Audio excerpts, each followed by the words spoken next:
ती आहे या ठिकाणी नागरिक जे आहे ते गोंडीदेव पाहण्यासाठी भरपूर आहे. तुम्ही कोणत्या ठिकाणून आले?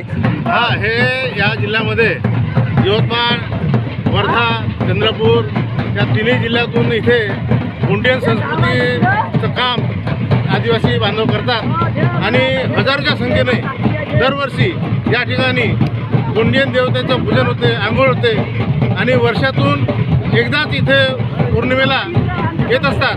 आणि लोकांची अशी अपेक्षा आहे की इथे शासनानं थोडीशी सुविधा उपलब्ध करून द्यावी, कारण येताना त्यांना बराच त्रास होतो. परंतु गोंडियन संस्कृती अशी आहे की त्यांना व्यवस्था करून दिली नाही तरीसुद्धा समाज आपली संस्कृती भुलत नाही आणि गोंडियन संस्कृती ही फार पुरातन आहे. हजारो वर्षापूर्वीची ही संस्कृती आहे आणि तिचं जतन व्हावं या उद्देशाने सगळा गोंडियन समाज, बंधू बांधव सगळे एकत्र येतात आणि मोठ्या उत्साहाने साजरा केला जातो.